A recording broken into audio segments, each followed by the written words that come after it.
Web series में हम सीखेंगे HTML के बारे में। दोस्तों, वेब डेवलपमेंट सीखने की प्रथम सीढ़ी फर्स्ट स्टेप HTML होता है। तो जानते हैं कि HTML का फुल मीनिंग क्या होती है।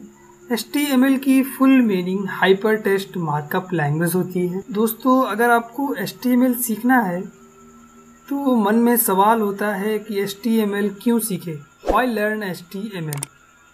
अगर आप कोई वेबसाइट या फिर वेब पेज बनाना चाहते हो तो HTML सीखना ज़रूरी होता है। एक एग्जांपल से समझते हैं।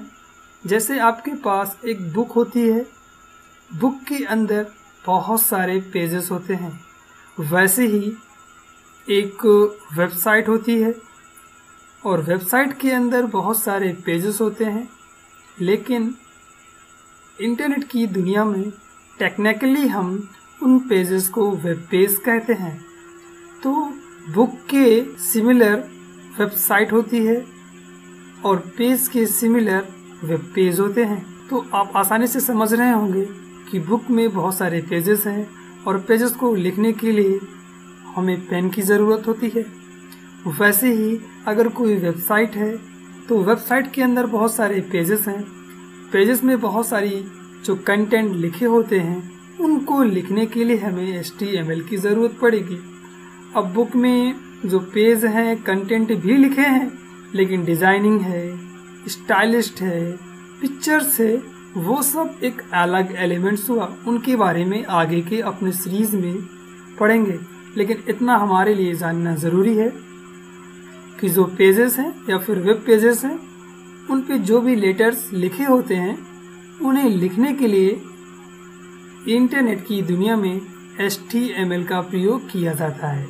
अगर आप खुद के लिए या फिर किसी दूसरे के लिए वेबसाइट बनाना चाहते हैं तो HTML सीखना ज़रूरी होता है। या फिर अगर आप अपना career as a web developer बनाना चाहते हैं तो आपके लिए बहुत ज़रूरी हो जाता है कि स्टार्टिंग आप HTML से करें। अगर आप मोबाइल एप्लीकेशन देखा होगा, डेस्कटॉप एप्लीकेशन देखे हैं, उनका जो यूज़र इंटरफेस होता है, जो यूज़र को दिखने वाला सरफेस होता है, वहाँ पे बहुत सारे टेक्स्ट, बहुत सारी इन्फॉर्मेशन लिखी होती है।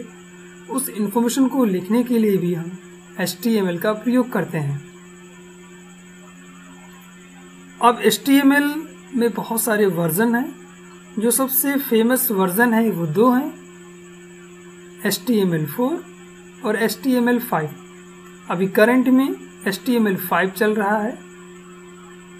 जो हम सीखने वाले हैं वो HTML5 सीखेंगे कि जितने भी टैग HTML4 में हैं वो सारे टैग HTML5 में हैं। आगे की वेब सीरीज़ में हम जब प्रैक्टिकली करेंगे तो आपको बताते जाऊंगा कि कौन कौन से टैग HTML5 में एक्स्ट्रा ऐड हुए हैं जो 4 में नहीं थे। ओके, तो हम जो सीखेंगे अपनी इस सीरीज़ में वो HTML5 सीखेंगे। अब हमें HTML सीखने के लिए कौन कौन से ज़रूरी सॉफ्टवेयर की ज़रूरत पड़ेगी, कौन कौन सी रिक्वायरमेंट है हमें सॉफ्टवेयर की। उसके लिए हमें सबसे पहले कोड एडिटर चाहिए जहाँ पे हम HTML के कोड को लिखेंगे, यानी कि HTML एडिटर चाहिए। दूसरी चीज़, हमें वेब ब्राउज़र, एक ब्राउज़र की ज़रूरत पड़ेगी। अब कोड एडिटर में दोस्तों आप नोटपैड का प्रयोग कर सकते हैं। आप सभी लोग विंडोज़ ऑपरेटिंग सिस्टम यूज़ कर रहे होंगे तो नोटपैड बाय डिफ़ॉल्ट आपके कंप्यूटर पे इंस्टॉल होगा, आपको इंस्टॉल करने की ज़रूरत नहीं पड़ेगी। उसके अलावा आप नोटपैड++ का भी प्रयोग कर सकते हैं या फिर आप सबलाइम टेक्स्ट का यूज़ कर सकते हैं। सबलाइम टेक्स्ट के वर्ज़न आ चुके हैं, उनमें से कोई वर्ज़न यूज़ कर सकते हैं, या फिर आप एटम सॉफ्टवेयर का भी यूज़ कर सकते हैं। लेकिन दोस्तों, मेरे प्यारे छात्रों, आपको मैं सजेस्ट करूँगा स्टार्टिंग के कम से कम 10 लेक्चर में, 10 वीडियो सीरीज़ में आप नोटपैड का प्रयोग करेंगे, क्योंकि स्टार्टिंग में मैं आपको समझाऊँगा, ज़्यादा कोड रहेंगे नहीं, ज़्यादा आपको कोडिंग करनी नहीं होगी और स्टार्टिंग में आपको बेसिक कंसेप्ट क्लियर करने हैं। आपसे स्पेलिंग गलत ना हो, टैग्स गलत ना हो, ये सब चीज़ें आप रैंडमली टाइप करें, उसके लिए आपको नोटपैड यूज़ करना चाहिए। जैसे ही कोड ज़्यादा हो जाते हैं तो आपको टाइम ज़्यादा लगेगा, टाइम को सेविंग करना होगा, कोडिंग को फास्ट करना होगा।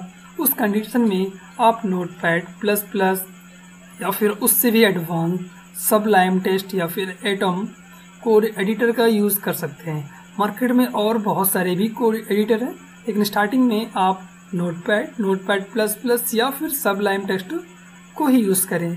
ज़्यादा कोडिंग के लिए जब हम अभी जावास्क्रिप्ट, jQuery, बूटस्ट्रैप पढ़ेंगे तो वहाँ पे कुछ हम कोड एडिटर आपको रिकमेंडेड करूँगा, वो आप डाउनलोड कर लीजिएगा। डिस्क्रिप्शन बॉक्स में ये सारे कोड एडिटर जो हमारे पास दिए हुए हैं, Notepad plus plus, Sublime Text, Atom, इसकी मैं लिंक दे दूँगा, वहाँ से आप डाउनलोड करके इसे इंस्टॉल कर लीजिएगा। वेब ब्राउज़र में आप गूगल क्रोम या फिर मोजिला फायरफॉक्स, सफारी भी यूज़ कर सकते हैं, लेकिन ये ज़्यादातर एप्पल के लैपटॉप यानी कि मैक ऑपरेटिंग सिस्टम पे यूज़ होता है, या फिर आप के लैपटॉप में बाय डिफ़ॉल्ट इंस्टॉल है इंटरनेट एक्सप्लोरर से आप यूज़ कर सकते हैं। लेकिन HTML5 की कुछ टैग्स हैं जो इसे सपोर्ट नहीं करते हैं, इस वजह से मैं आपको रिकमेंडेड करूँगा, सुझाव दूंगा कि आप गूगल क्रोम इंस्टॉल कर लें या फिर मोजिला फायरफॉक्स। इसमें आपको कोडिंग करना थोड़ा सा ईजी हो जाता है। कैसे ईजी होता है आगे चल के वीडियोज़ में मैं आपको बताऊंगा। ओके, तो अभी आप वीडियो देखने के बाद डिस्क्रिप्शन बॉक्स में लिंक दी हुई है, वहाँ से आप इसे डाउनलोड कर लीजिए। नेक्स्ट वीडियो लेक्चर में हम आपको प्रैक्टिकल कराएंगे। अगर आपका कोई सवाल होता है तो आप मुझे मेल या फिर कॉल कर सकते हैं। नेक्स्ट वीडियो में हम फिर से मिलते हैं।